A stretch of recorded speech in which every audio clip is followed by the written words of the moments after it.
Welcome to the Genealogy Radio Show, the radio show that's keeping you in the loop. And this week's show is all about an advanced look at the Tithe applotments.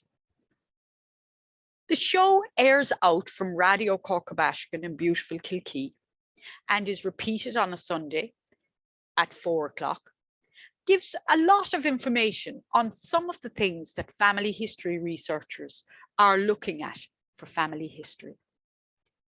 We've covered the Tithe applotments before. We've used subscription sites for the Tithe defaulters list, such as Find My Past and Ancestry, and the National Archives, which hosts the Tithe applotments free of charge in a digitally transcribed form.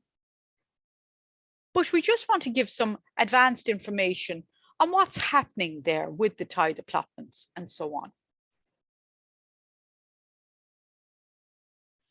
Very much the Tithe allotments are, confusing, because are they a census substitute? What are they? Tithe means 10%, and it was something that was converted from a living money tax to a monetary tax.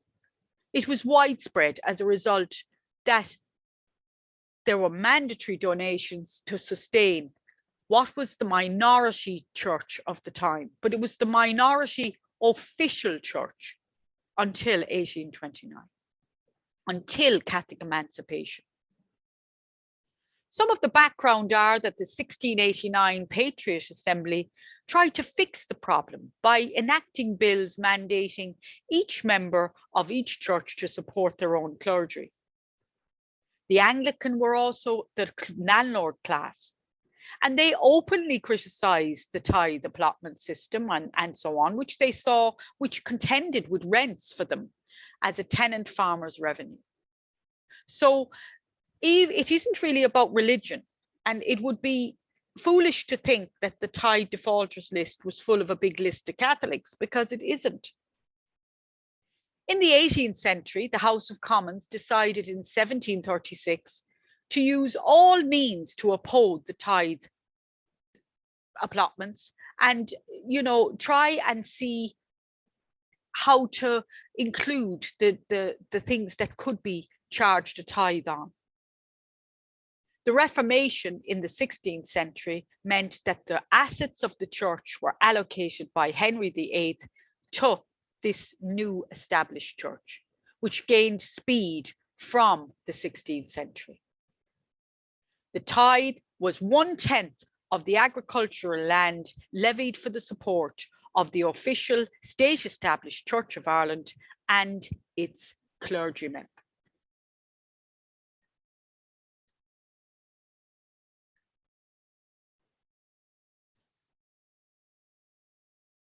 There was Tithe Composition Act of 1823, and that was the conversion of the monetary tax into a monetary tax. So the tithe allotment books were compiled between 1823 and 1837 for the purpose of assessing the amount of tax. And sometimes some areas have more than one tithe record associated with it. And that's very good for us genealogists and family history, because we get to see who the occupiers are of the agricultural holdings above 1 acre, which should pay tithes to the Church of Ireland. Tithes were then a tax levied on all occupiers of agricultural land, regardless of their religious affiliation.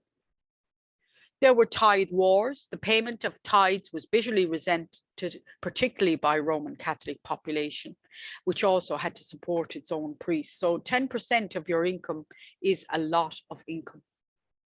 In 1830, in relation to the tithe war, a widespread protest against the tithes began, and the movement grew between Kilkenny, Carlow, Wexford, Queen's County, which was Laois, and later into other regions of Leinster and Munster, against a backdrop of agricultural recession, which raised Catholics' hopes after the Catholic emancipation movement.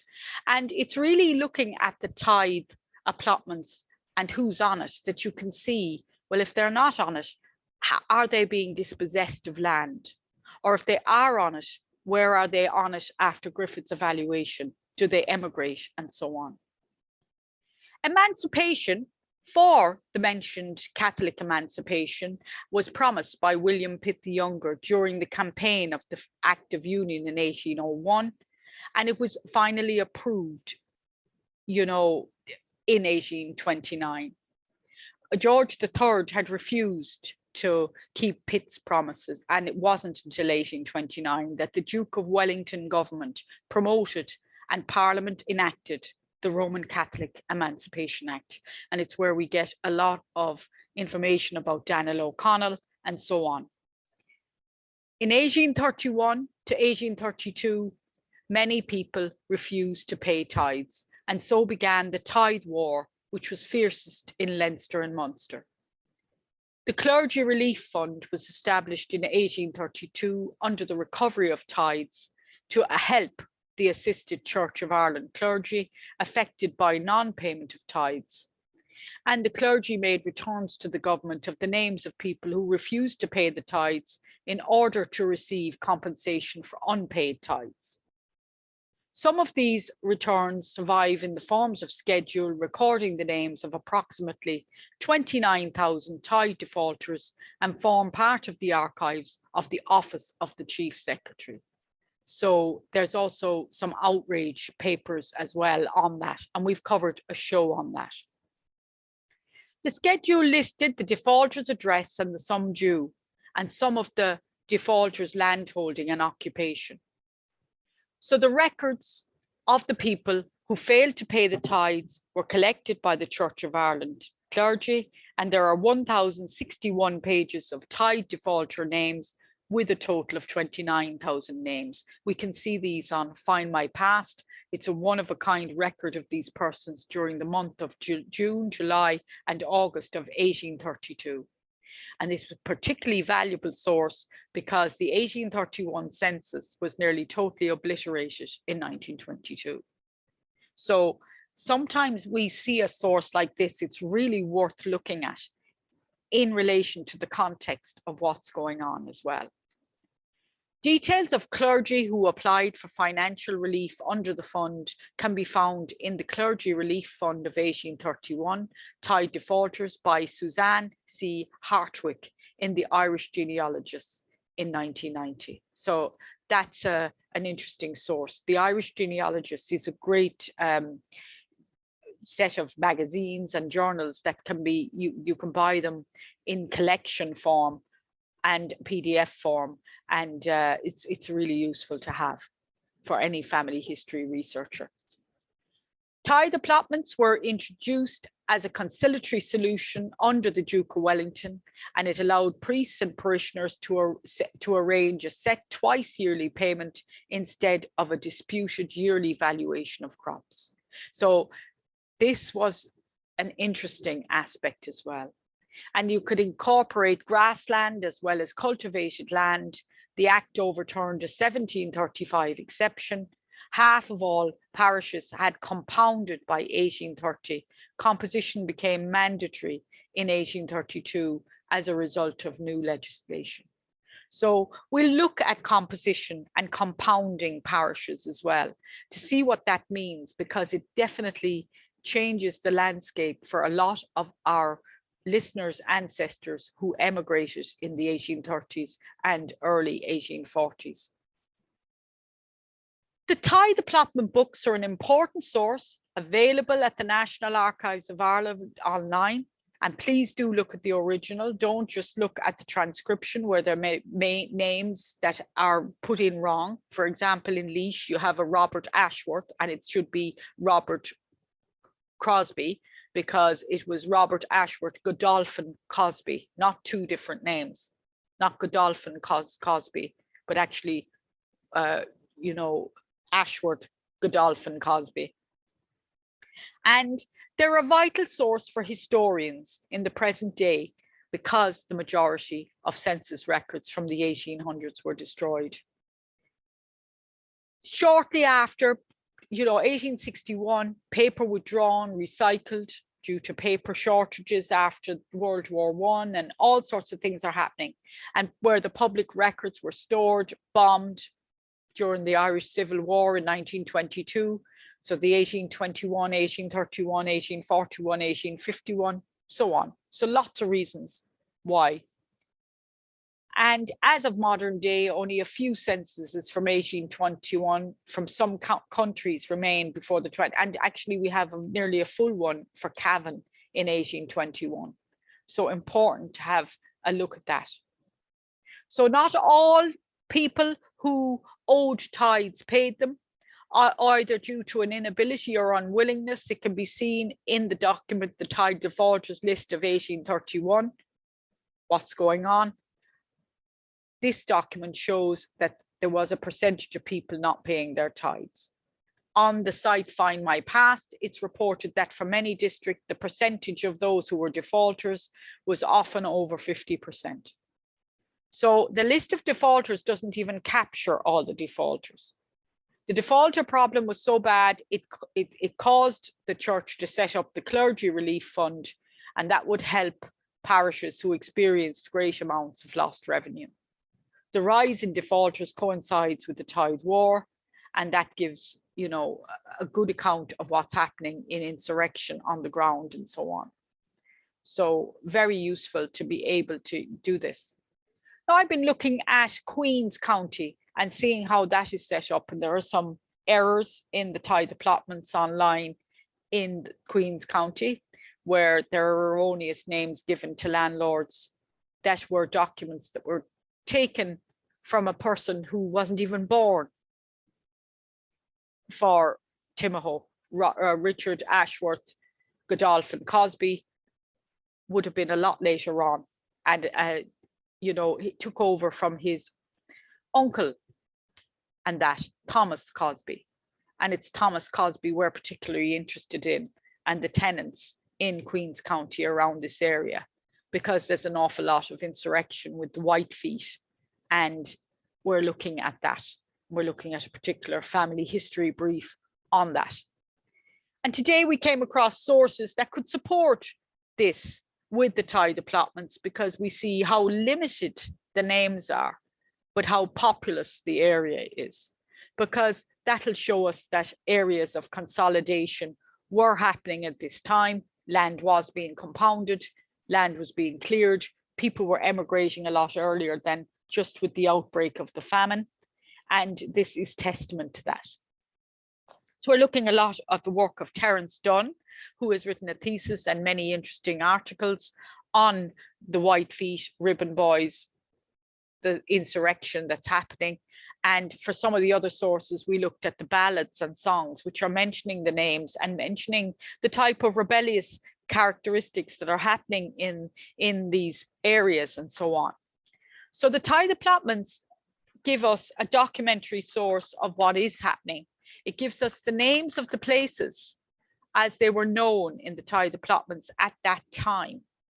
And that's incredibly valuable to us. So one of the things that we would suggest you look at in an advanced look for the show today is to browse the records by location. And when you go down a long browse by location, you will see Laois and you will see Queens. So, you know, it's there in both places. For Laois, you have one parish, Ballinakil, and it just has Ballinakil, Ballinakil, Springfield, Tullamore. So Ballinakil would be interesting to look at because it's got 86 records for it. And all those names, we know there's an awful lot more names than 86 landholders in that. I would say there's possibly a lot of transcription error, like Timahoe is Jezahoe in one of the things that was completely wrong. There is the Mahers, there's the Lucases, the Flanagans, the Birminghams, the Dunns, Hannigan, Fawcett, Fitzgerald, Santry, Fitzgerald, Connell, so on. So Ballinakil is quite a big area. So even just taking one of the records, Costla, it's very faint. You'd have to transcribe it properly, because you can see that what's happened is they've just taken, you know, half the name as such, and that it's not it's possibly not the right name at all, you know, that it could be castle, it could be any type of name that's given here, or Corrie, and it's being put down as Costla. So you have to go back to the original. I can see in this area of Ballinakil that the land acreage is very high here. I'm looking at land acreage of 126. The lowest I'm coming across is 5 acres and 4 acres, which is quite significant. So that tells me I can just look at it and say there's land clearances going on here, because there's no minor land amounts at all. And that's unusual in comparison to other areas. So when I go into other, I don't just take one source, I would have a look at several, and I see that I'm looking at, again, at nothing less than a high amount of acreage, because Cosby is keen on clearing his land of unprofitable tenants and maybe paying for them as they get more and more rebellious from the 1827 formation of the Whitefish, and that he wants to pay them off to get rid of these people that by 1840 are causing a lot of problems to this date. Now, I think Thomas Cosby would have been dead by then, and maybe the land is kind of up for grabs and people can kind of see it, and that there's a problem with inheritance, or maybe in inheriting heir, that we need to look at. One of the things we can look at are the pedigrees of the Cosbys for this area to see who's taking over in a nephew. Remember, what's happening at the top is very reflecting on what's happening below in the bottom as well. So that's a very good clue to have in the tithe allotments. There isn't an awful lot of work, not enough work done for them. So that's really significant that you'd be aware of that, that's something that we need to start, you know, matching the context of rural 1830s Ireland, and look at things like the Whitefish, which began as a fighting faction, fighting with a group called the Blackfeet from around 1827. And what was faction fighting? It very much comes into tithe allotments as well. And it's a large group of people assembling for combat, usually with sticks. It's united along the lines of kin, confession, territory, occupation, and class. And there's loads of accounts of the origins of these factions. They include disputes, and they are very much important on looking at the Whitefish system of in the parish of Ballinakil in 1827. And, you know, some say it was about their stockings and so on. But either way, the information that you get from the tithe allotments is just a wonderful surface layer of what you get when you drill down and you correct the mistakes, and you see, well, what acreage is here? What's happening here? Why is there more of an insurrection? Is there more rebellion in this area that we don't hear about anymore? Because once the people have emigrated, they're no longer there to create any rebellion. So that's really important to look at. So I hope you've enjoyed the show today, and we'll be back next week with interviews, and we have our team. And thank you very much to my team of Chloe, Jack, Victor, Sarah, and so on, and Eve, who have helped me research for the show today, and who'll be back with us next week to deliver the genealogy radio show.